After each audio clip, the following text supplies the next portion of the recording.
Hello, नमस्कार साथियों। मैं राजकुमार पालीवाल आपका हार्दिक स्वागत और अभिनंदन करता हूं आपके अपने YouTube चैनल पालीवाल सर पर। जैसा कि मैंने आपसे वादा किया था कि अब लगातार वीडियो डालूंगा, तो एक डाल दिया है, उसके बाद दूसरे वीडियो के लिए मैं आपके सामने उपस्थित हूं।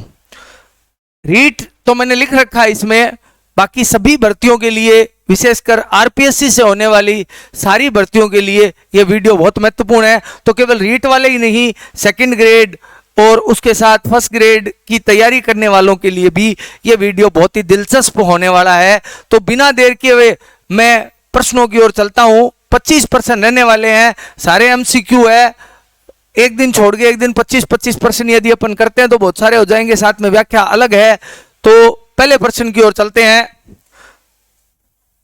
पहला प्रश्न है, मेवाड़ के निम्न शासकों का सही कालक्रम क्या है? मेवाड़ में ये जो शासक बने हैं, इनका सही कालक्रम क्या है? ये कब कब शासक बने? तो इनमें हमीर है, राणा छेत्र सिंह है, लक्ष्य सिंह है और मोकल है। आगे अब बात करा तो अगर मेवाड़ की बात करी जाए तो मेवाड़ में सैनो पहली जो शासक बन्यो गुहिल या गुहादित्य के नाम से जाना जाता है। उसके बाद मेवाड़ में दोबारा राणाओं की सत्ता, जो सिसोदिया वंश की सत्ता स्थापित करने वाले राणा हमीर थे। हमीर जो थे, हमीर का कार्यकाल, हमीर का जो कार्यकाल है वो है 1326 से 1364। राणा हमीर 1326 से 1364 तक शासक रहा था। उसके बाद उसका पुत्र शासक बना, जिसे इतिहास में राणा खेता या छेत्र सिंह कहा जाता है। छेत्र सिंह शासक बन्यो 1364 टू 1382 तक। उसके बाद राणा छेत्र सिंह को बेटो शासक बन्यो, नाम हो राणा लक्ष्य सिंह या इतिहास में बिन कवे राणा लाखा। और राणा लाखा शासक बन्यो। राणा लाखा का जो काल था वो हो 1382 से 1421। राणा लाखा 1382 से 1421 तक शासक रहे हो। और राणा लाखा के बाद भी को बेटो शासक बन्यो राणा मोकल। राणा मोकल 1421 से 1433 तक मेवाड़ को शासक रहे हो। अब आनंद काल अनुसार यह जचाना है तो सैनो पहली हमीर आसी, फिर छेत्र सिंह आसी, फिर लाखा आसी, फिर मोकल आसी। तो देखो पहले ऑप्शन में देखो हमीर, छेत्र सिंह, लक्ष्य सिंह और मोकल। तो पहला प्रश्न को जो उत्तर हो गयो वो हो गयो ए, छेत्र सिंह, लक्ष्य सिंह, लाखा या मोकल। ए चार यहां बनया। अगर इनमें पूछा जाए कि भाई मेवाड़ के पहले शासक कौन थे, तो गुहादित्य या जिन्हें गुहिल के नाम से जाना जाता है, उन्होंने 566-67 ईस्वी में जो है वो इस वंश की स्थापना की थी। बात करते हैं दूसरे प्रश्न की। दूसरा प्रश्न है, भारतीय संसदीय प्रणाली ब्रिटिश संसदीय प्रणाली से इस बात में भिन्न है कि भारत में, देखो हाल ही में ये प्रश्न सेकंड ग्रेड की जो परीक्षा हुई थी उसमें पूछा गया था, तो पूछड़ो प्रश्न दोबारा आने का चांस बीता ही ज्यादा है। तो बात करा दूसरे प्रश्न की। दूसरे प्रश्न में भारत और ब्रिटेन की संसदीय प्रणाली में क्या अंतर है वह बात करा। हम एक अंतर है, 3 समानता है। वास्तविक व नाम मात्र शासक दोनों प्रकार की कार्यपालिका है। भारत में भी है, इंग्लैंड में भी है। भारत में वास्तविक कार्यपालिका का प्रमुख प्रधानमंत्री होता है, ऐसा इंग्लैंड में होता है। इंग्लैंड की वास्तविक कार्यपालिका का प्रमुख प्रधानमंत्री होता है और नाम मात्र की कार्यपालिका का प्रमुख वहां का राजा या रानी होता है। भारत में भी ऐसा ही है, राष्ट्रपति नाम मात्र की कार्यपालिका है और वास्तविक प्रधानमंत्री होता है। तो यह तो सही है। सामूहिक उत्तरदायित्व की प्रणाली, लोकसभा के प्रति भारत में जो है वो मंत्री परिषद सामूहिक उत्तरदायी होती है, वैसे ही इंग्लैंड में भी सामूहिक उत्तरदायित्व की प्रणाली है, तो वो भी सही है। द्विसदनात्मक विधायिका भारत में भी है, इंग्लैंड में भी है। न्यायिक पुनरावलोकन की प्रणाली, देखो न्यायिक पुनरावलोकन भारत में तो है लेकिन इंग्लैंड में नहीं है। न्यायिक पुनरावलोकन भारत में तो है लेकिन इंग्लैंड में नहीं है। तो भारत में ये न्यायिक पुनरावलोकन आया कहां से? भारत में न्यायिक पुनरावलोकन प्रणाली आई अमेरिका से। अब बात उठेगा है कि न्यायिक पुनरावलोकन क्या है, कि यदि संसद कोई कानून बना देती है तो न्यायपालिका को यह अधिकार है कि न्यायपालिका उस कानून की जांच कर सकती है, और जय न्यायपालिका ने उस कानून में कोई दिक्कत नजर आती है, मौलिक अधिकारों का उल्लंघन नजर आता है, तो न्यायपालिका उस कानून में बदलाव कर सकती है या उसे रद्द भी कर सकती है। इसे न्यायिक पुनरावलोकन कहा जाता है। मैं आपको बता दूं, इंग्लैंड में ऐसी कोई व्यवस्था लागू नहीं है। ई खातिर इंग्लैंड की संसद के बारे में कही जाए कि इंग्लैंड की जगह संसद है वह आदमी ने औरत और औरत ने आदमी बनाने के सिवाय कुछ भी कर सके, इसके अलावा विगन सगला अधिकार है। ई वजह तो कहे भी नहीं, क्योंकि उसके यहाँ न्यायिक पुनरावलोकन लागू नहीं है, क्योंकि वहां संसदीय प्रणाली व्यवस्था में न्यायिक पुनरावलोकन नहीं है। आगे बात करते हैं 3 नंबर। कलाकार निहाल चंद चित्रकला के किस स्कूल से संबंधित है? निहाल चंद की आप बात करा, निहाल चंद एक प्रसिद्ध जो है वो चित्रकार है। ये कौन सी शैली का है? देखो, किशनगढ़ के एक शासक थे नागरीदास सावंत सिंह, नागरीदास सावंत सिंह। इनकी एक प्रियसी थी जिसका चित्र इन्होंने बनाया था निहाल चंद ने, और वो चित्र था बणी ठणी, जिसे राजस्थान की मोनालिसा कहा जाता है। राजस्थान की मोनालिसा, ये जो राजस्थान की मोनालिसा है बणी ठणी, इसका चित्र बनाया था निहाल चंद ने। और निहाल चंद कौन सी शैली का चित्रकार था? निश्चित तौर से किशनगढ़ चित्र शैली का ये चित्रकार था। किशनगढ़ चित्र शैली में चित्रकारी के लिए प्रसिद्ध था मोर ध्वज निहाल चंद, जो किसके शासक के अधीन था? नागरीदास सावंत सिंह। राजा का जो नाम था वो था नागरीदास सावंत सिंह। चित्र इन्होंने बनाया था बणी ठणी, जिसे राजस्थान की क्या कही जाती है? राजस्थान की मोनालिसा कहा जाता है। यह भी 2nd ग्रेड में आया था अभी। अगला प्रश्न, आपातकाल के दौरान राजस्थान के मुख्यमंत्री कौन थे? प्रश्न में थोड़ा सा कंफ्यूजन इसलिए पैदा हो जाता है, यहां 1967 लगा हुआ था। 1967 में आपातकाल के दौरान राजस्थान के मुख्यमंत्री कौन थे? देखो, 1967 में राज्य में पहली बार आपातकाल लगा था। मैं आपको बता दूं, राजस्थान में अब तक 4 बार आपातकाल लगा है। ये जो 4 बार आपातकाल लगा है राजस्थान में, 67, 77, 80 और 92। 1967, 1977, 1980 और 1992, 4 बार राजस्थान में आपातकाल लगा है। यहां 1967 में था, वो लिखना भूल गए थोड़ा सा, तो मैं आपको बता देता हूं। 1967 में आपातकाल के समय राजस्थान के जो मुख्यमंत्री थे वो थे मोहनलाल सुखाड़िया। तो 1967 में मोहनलाल सुखाड़िया राजस्थान के मुख्यमंत्री हुआ करते थे।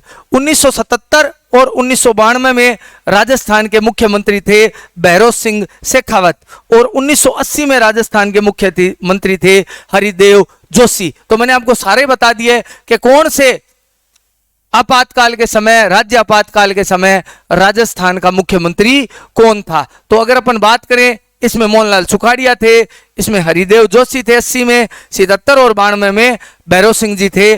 तो इसमें पूछा गया था 1967 में आपातकाल के दौरान राजस्थान के मुख्यमंत्री कौन थे, तो वो थे मोहनलाल सुखाड़िया। चलिए चलते हैं 5वें प्रश्न की ओर। बीकानेर के निकट समराथल को किसने अपना कर्म स्थल बनाया? बात करें बीकानेर के निकट समराथल की, तो समराथल जो है जिसे अपना कर्म स्थल बनाया वो थे नागौर जिले के, जो बाद में जो है बहुत ही प्रसिद्ध संत बन गए, लोक संत बन गए, पर्यावरण प्रेमी संत बन गए, जिनका नाम है जाम्बोजी।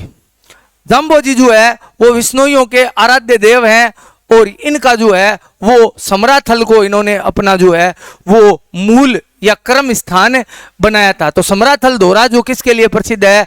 वो जाम्बोजी महाराज के लिए प्रसिद्ध है। गोगोजी का ददरेवा, ये एक बार रीट में भी पूछा था कि ददरेवा स्थान कौन से लोक देवता से संबंधित है?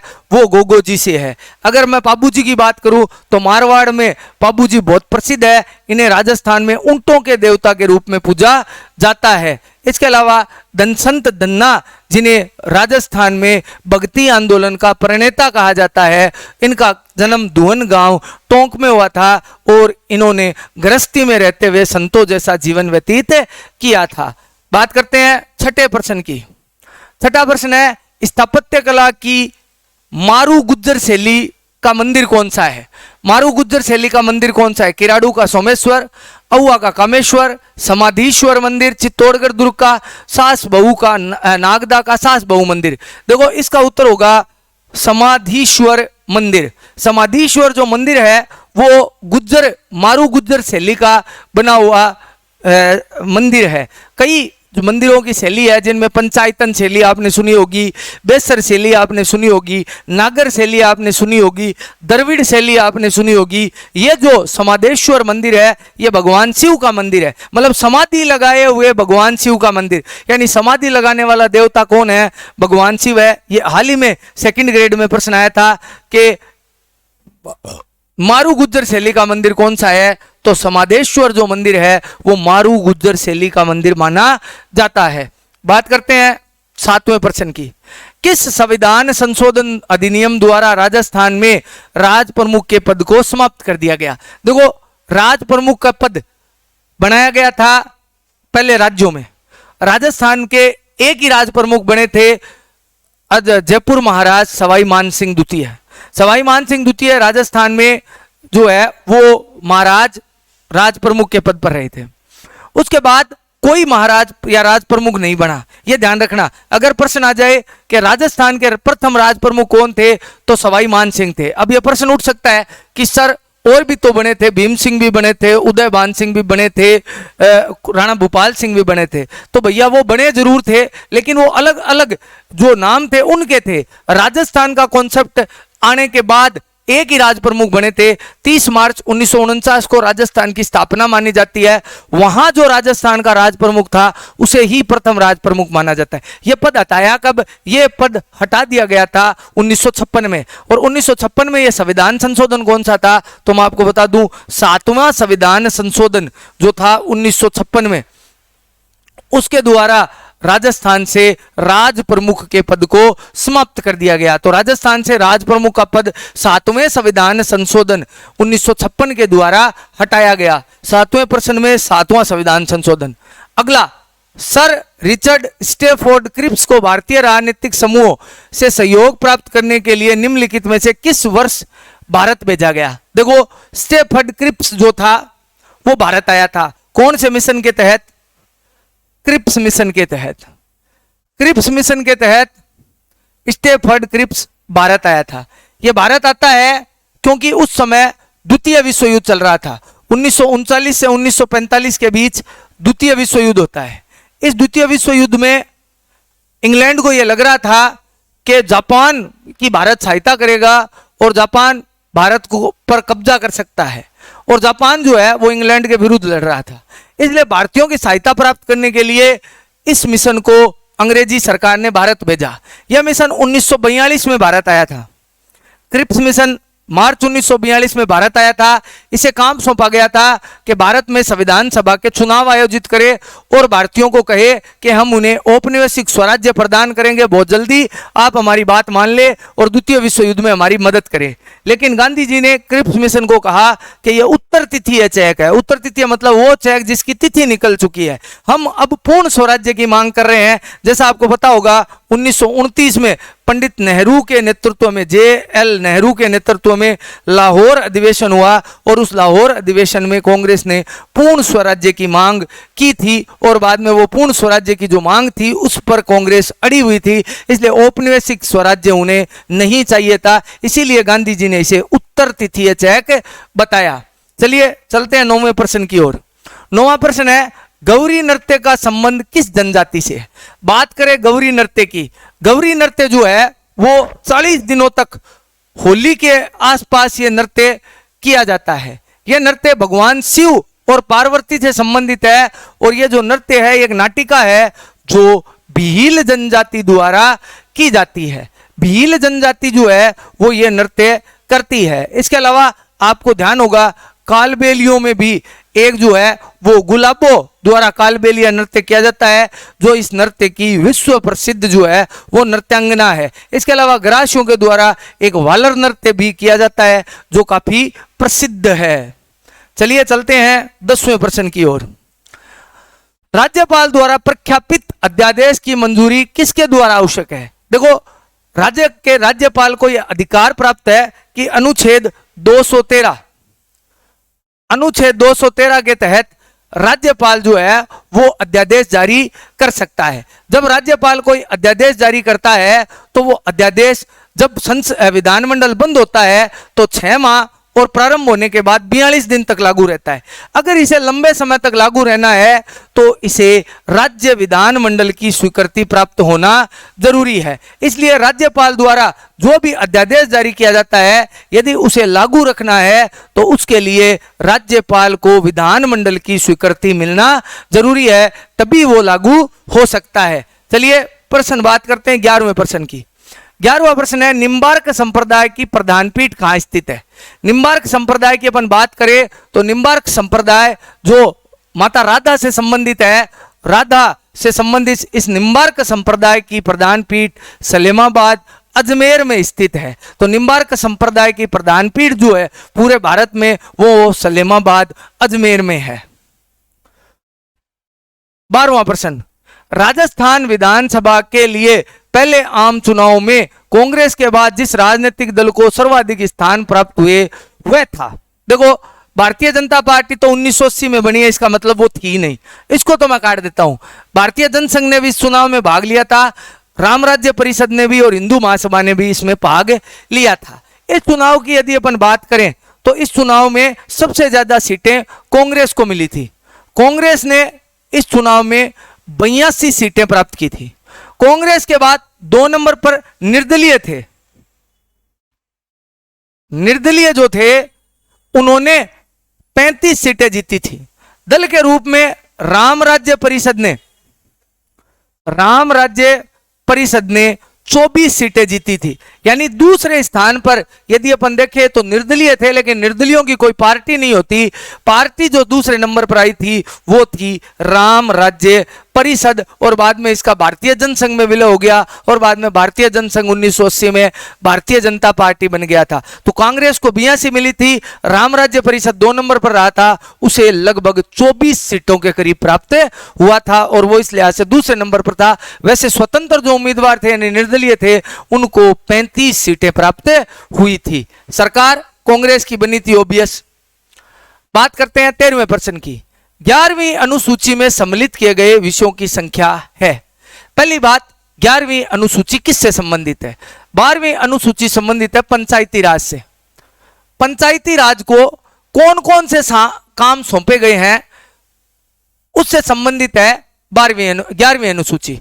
इस 11वीं अनुसूची को संविधान में 73वें संविधान संशोधन द्वारा जोड़ा गया। 73वें संविधान संशोधन द्वारा इस 11वीं अनुसूची को जोड़ा गया। इसमें पंचायती राज के लिए 29 काम यानी 29 काम निर्धारित किए गए हैं। यह राज्य सरकारों पर छोड़ दिया गया है कि राज्य सरकारें किस राज्य में कितने काम जो है वो पंचायतों को दें। जैसे अपने राजस्थान की बात करें तो 21 कार्य पंचायती राज को इन 29 कार्यों में से सौंपे गए हैं। बात करते हैं 14वें प्रश्न की। 14वां प्रश्न है, राजस्थान में त्योहार की शुरुआत श्रावणी तीज से होती है और अंत होता है। यानी राजस्थान में एक कहावत है कि तीज त्योहार ले बावड़ी और ले डूबी गणगौर। यानी गणगौर राजस्थान में अंतिम त्योहार है, उसके बाद एक बार के लिए त्योहारों पर ब्रेक लग जाता है, त्योहार समाप्त हो जाते हैं। चैत्र शुक्ल तृतीया को मनाई जाने वाली गणगौर राजस्थान में जो है वो त्योहारों का एक बार के लिए अंत कर देती है। इसलिए त्योहार अंत करने वाला गणगौर है और शुरुआत कहां से होती है? श्रावण शुक्ल तृतीया को मनाई जाने वाली तीज यानी छोटी तीज से जो है वो राजस्थान में त्योहारों की शुरुआत होती है। तो श्रावण शुक्ल तृतीया मनाई जाती है कब? श्रावण शुक्ल तृतीया यानी छोटी तीज हो गई और गणगौर मनाई जाती है चैत्र शुक्ल तृतीया को। उसके बाद कई दिनों तक राजस्थान में त्योहार एक बार के लिए बंद हो जाते हैं। 15वां प्रश्न, राजस्थान में किन किन वर्षों में राष्ट्रपति शासन लागू किया गया था? अभी अपन ने राष्ट्रपति शासन पर चर्चा की थी कि कब कब लगा था। मैंने बताया था आपको 1967, 1977, 1980 और 1992। इन 4 बार में राजस्थान में राज्य आपातकाल लागू किया गया था। तो देखिए 67, 77, 80 और 92 पहले में ही मिल गया अपने को, तो ए ऑप्शन इसका सही है। मैं बता चुका हूं इसलिए ज्यादा चर्चा नहीं करेंगे, चलते हैं अगले प्रश्न की ओर। अहिरवाटी बोली राजस्थान के किस क्षेत्र में बोली जाती है? देखो अहिरवाटी जो बोली है वो राजस्थान में हरियाणवी टच वाली बोली है। हरियाणा के इसमें अंश ज्यादा है इस बोली में, तो हरियाणा से संबंधित जो राजस्थान में ये बोली है अहिरवाटी बोली, ये राजस्थान में हरियाणा के आसपास क्षेत्र में बोली जाती है। आपको दिखाई दे रहे इन क्षेत्रों में आपको पता है कि राजस्थान का मेवात जो क्षेत्र है, जो अलवर के पास जो क्षेत्र है, उस क्षेत्र का हरियाणा से टच है और उसी क्षेत्र में ये बोली बोली जाती है। तो मेवात में जो है ये बोली बोली जाती है। चलिए आगे चलते हैं 17वें प्रश्न की ओर।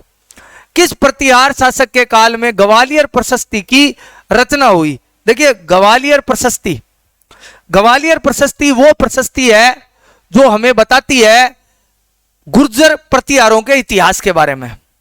जो गुर्जर प्रतिहार थे, कन्नौज के गुर्जर प्रतिहार, वो पहले राजस्थान से उठकर गए थे, वहां पर एक ग्वालियर प्रशस्ति प्राप्त होती है मिहिर भोज की। इसी ग्वालियर प्रशस्ति से पता चलता है कि जो गुर्जर प्रतिहार शासक है वो स्वयं को भगवान राम के भाई लक्ष्मण का वंशज मानते हैं, स्वयं को लक्ष्मण का वंशज मानते हैं। और ये जो है वो मिहिर भोज के काल की है। इसमें नागभट्ट द्वितीय को नागभट्ट प्रथम को मलेच्छों का शासक विनाशक बताया है, मलेच्छों का विनाशक बताया है। आगे चलते हैं 18वें प्रश्न की ओर। हरिकेली नाटक के रचयिता थे। हरिकेली, आपको मैं बता दूं, ये वो व्यक्ति है जिसने एक संस्कृत विद्यालय बनवाया था अजमेर में, जिसे कालांतर में तोड़कर कुतुबुद्दीन ऐबक ने जो है वो 2.5 दिन का झोंपड़ा बनवा दिया। उसी संस्कृत विद्यालय की ऊपर जो है वो इस व्यक्ति ने, इस राजा ने यहां पर जो है वो हरिकेली नाटक की पट्टियां लगवाई थी उत्कीर्ण करवा के। ये जो शासक था उसका नाम था विग्रहराज चतुर्थ। यानी हरिकेली जो नाटक लिखा था वो विग्रहराज चतुर्थ ने लिखा था। इसका एक जो है वो दरबारी कवि हुआ करता था सोमदेव, जिसने ललित विग्रहराज नामक किताब की रचना की थी। जयानक पृथ्वीराज विजय का लेखक है, जो पृथ्वीराज चौहान के समकालीन हुआ करता था। लेकिन हरिकेली नाटक की बात करें तो इस नाटक की रचना की थी किसने? हरिकेली नाटक की रचना की थी विग्रहराज चतुर्थ ने। चलिए अगली बात करते हैं 19वें प्रश्न की। भारत के संविधान का निम्नलिखित में से कौन सा अनुच्छेद सैन्य या अकादमिक विशिष्टता को छोड़कर भारतीय राज्य द्वारा कोई उपाधि प्रदान किए जाने को निषेधित करता है? यानी भारत में कोई भी व्यक्ति सैन्य उपाधि को छोड़कर और शिक्षा की उपाधि को छोड़कर अन्य कोई उपाधि प्रदान नहीं करेगा। जैसे पुराने समय में राय बहादुर की, सेठ की या कोई और वीर बहादुर की उपाधियां धारण करते थे। गांधी जी को जैसे केसरे हिंद की उपाधि मिली थी, तो इस प्रकार की उपाधियों को भारत में बैन किया गया है। भारतीय संविधान का एक अनुच्छेद है 18, अनुच्छेद 18 में जो है उपाधियों के अंत की बात की गई है। अगर कोई व्यक्ति सेना और शिक्षा के क्षेत्र में प्राप्त उपाधियों के अलावा कोई उपाधि प्राप्त लगाता है तो वह कानूनन दोषी माना जाता है, उसे सही नहीं माना जा सकता। बात करते हैं 20वें प्रश्न की। तिलवाड़ा का मेला निम्नलिखित में से किस लोक देवता की स्मृति में बरता है? तिलवाड़ा, पहली बात हम बता दूं, कट है तिलवाड़ा बाड़मेर में है। तिलवाड़ा बाड़मेर में है और यह स्थान है कौन से लोक देवता का? मल्लीनाथ जी का। मल्लीनाथ जी जिनके नाम पर मल्लानी कस्बा पड़ा है, मल्लीनाथ जी के नाम पर जो है वो वहां पर एक बहुत बड़ा मेला भी लगता है। जो मेलो जो है वो ज्यादातर पशुओं को मेलो है। पशु यहाँ पर काफी मात्रा में खरीदे और बेचे जाते हैं। तो जो मल्लीनाथ जी है उनका मेला लगता है कहाँ? मल्लीनाथ जी को मेलो लगे तिलवाड़ा बाड़मेर में। आगे चला बात करा 21वें प्रश्न की। निम्नलिखित में से कौन सा वन्य जीव अभ्यारण्य जिले के साथ सही सुमिलित नहीं है? कौन सो गलत है आ देखनी है। तो देखो बस्सी चित्तौड़गढ़ में ही है, टाटगढ़, रावली, पाली, अजमेर, राजसमंद में, फुलवारी की नाड़ उदयपुर में, बंद बारेट ओ भरतपुर में है। देरा क्यों अलवर तो गलत हो गया, बंद बारेट अलवर में नहीं भरतपुर में है। फुलवारी की नाल तो आपने नाम निश्चित तौर से सुना होगा, यहां से एक नदी निकलती है मानसी वाक्कल नदी। मानसी वाक्कल नदी का उद्गम स्थल कौन सी जो है वो अभ्यारण्य से है? तो फुलवारी की नाल अभ्यारण्य। ये फुलवारी की जो नाल अभ्यारण्य है, ये अभ्यारण्य जो है वो मूल रूप से फूलों के नाम पर इस अभ्यारण्य का नाम पड़ा है, इसलिए इसे फुलवारी की नाल अभ्यारण्य के नाम से जाना जाता है। तो फुलवारी की नाल अभ्यारण्य का मतलब हो गया फूलों का ये अभ्यारण्य। बात करते हैं 22वें प्रश्न की। राजपूताने की कौन सी दो रियासतें भाषाई आधार पर उत्तर प्रदेश में मिलना चाहती थी? अगर बात करें राजपूताने की, तो राजपूताने में कुल 19 रियासतें हुआ करती थी, 3 ठिकाने थे और एक केंद्र शासित प्रदेश था। इनसे मिलकर राजस्थान बना था। इन 19 रियासतों में से 2 थी भरतपुर और धौलपुर। पहली बात तो ये बता देता हूं, उत्तर भरतपुर और धौलपुर। ये कहते हैं कि हम ब्रज भाषा बोलते हैं, यहाँ के राजा कहते थे हम ब्रज भाषा बोलते हैं और इस आधार पर हमें उत्तर प्रदेश में मिला देना चाहिए। लेकिन बाद में जनमत संग्रह करवाया गया। उस जनमत संग्रह में यह बात निकल कर आई कि जनता जो है वो राजस्थान में मिलना चाहती है, इसलिए बाद में जनमत संग्रह के आधार पर शंकरदेव राव समिति की सिफारिशों के आधार पर जो है वो भरतपुर और धौलपुर दोनों को जो है वो राजस्थान में विलीन कर दिया गया। तो राजस्थान में भाषाई आधार पर 2 ऐसी कौन सी रियासतें हैं जो राजस्थान में नहीं मिलना चाहती थी? वो थी भरतपुर और धौलपुर। ये दोनों उत्तर प्रदेश में जाना चाहती थी। 23वां प्रश्न, राजस्थान में किस रानी को रूठी रानी के नाम से जाना जाता है? अगर बात करें रानी की कि कौन सी रानी को रूठी रानी के नाम से जाना जाता है, तो लगभग सही रानी नाराज ही रहती, वाह रूठेड़ी रहती। लेकिन जकी बहुत लंबे टाइम तक रूठेड़ी रही, बा कौन सी है? देखो, एक शासक हुआ करते थे जोधपुर के, नाम था राव मालदेव। राव मालदेव का विवाह जैसलमेर में हुयो। बांगो ब्याह हुयो उमादे सागे, और उमादे शादी की रात ही कहते हैं कि वो राव मालदेव से रूठ गई और रूठ कर वो अजमेर के महल में चली गई। जीवन भर वो अजमेर के महल में रही और जब तक जिंदा रही वो रूठेड़ी रही, नाराज ही रही। इस वास्ते रानी उमादे ने रूठी रानी के नाम जानी जाए। तो रानी उमादे रूठी रानी के नाम से जानी जाती है। राव मालदेव की पत्नी जोधपुर की रानी और खटक की राजकुमारी, जैसलमेर की राजकुमारी उमादे। कई कारणों कहेगा उमादे नाराज होगी, अलग अलग विद्वाना का अलग अलग कारण है कि उमादे क्यों नाराज हुई। लेकिन आ बात आज जरूर है कि बात जीवन भर रूठेड़ी रही, मानी कोई नहीं वाह। बात करते हैं 24वें प्रश्न की। भारत में आयोजित G20 2023 के शेरपा कौन थे? देखो, पहली बात तो प्रश्न थोड़ा सा गलत है। भारत के शेरपा कौन थे? भारत के शेरपा, प्रश्न हुआ भारत के शेरपा कौन थे? भारत के शेरपा इन जोड़नो G20 जो शिखर सम्मेलन हाल ही में भारत में नई दिल्ली में आयोजित हुआ था, इसमें शेरपा प्रत्येक देश ने अपना नियुक्त किया था। ऐसे शेरपा क्या होता है, सबसे पहले तो ये चर्चा करते हैं। शेरपा मीन्स एक तरीके से राजदूत होता है, जो भारत की बातों को वहां पर रखने के लिए जो है वो उसे चुना गया था। प्रत्येक देश ने अपना शेरपा चुना था, भारत ने भी अपना शेरपा चुना था। शेरपा का मतलब एक प्रकार से मैं बता चुका हूं, राजदूत टाइप होता है। तो राजस्थान भारत की ओर से शेरपा थे अमिताभ कांत। अमिताभ कांत ने जो है वो भारत की ओर से शेरपा का जो दायित्व था वो निभाया था, ध्यान रखना। हाल ही में अगला, राजस्थान में 1857 की क्रांति किस स्थान से प्रारंभ हुई? देखो, भारत में मेरठ से क्रांति प्रारंभ होती है। मेरठ से 10 मई 1857 को भारत में क्रांति प्रारंभ हुई थी। अगर मैं राजस्थान की बात करूं तो राजस्थान में ये 28 मई 1857 को क्रांति प्रारंभ हुई थी और ये क्रांति जो है वो राजस्थान में नसीराबाद से प्रारंभ हुई थी। राजस्थान में नसीराबाद से क्रांति प्रारंभ हुई थी 28 मई 1857 को। तो 28 मई 1857 को राजस्थान में क्रांति की शुरुआत हुई थी। तो राजस्थान की यदि बात करें तो 28 मई 1857 को, और भारत में यदि क्रांति की शुरुआत की बात करें तो 10 मई 1857 को मेरठ से क्रांति की शुरुआत हुई थी। तो साथियों, आज के जो जीके था उसमें 25 प्रश्न थे। आपको क्लास कैसी लगी आप कमेंट करके जरूर बताइए। पूरी क्लास देखिए, लगभग हर एक दिन छोड़ के एक दिन 25-25 प्रश्नों की क्लास आपके सामने मैं लेकर उपस्थित होऊंगा। आपके फीडबैक और आपके प्यार की पूर्णतः आशा रहेगी। चैनल पर यदि नए हैं तो चैनल को सब्सक्राइब कर लीजिए। लेटेस्ट वीडियो और लेटेस्ट इंफॉर्मेशन के लिए आप मेरे टेलीग्राम चैनल को भी ज्वाइन कर सकते हैं।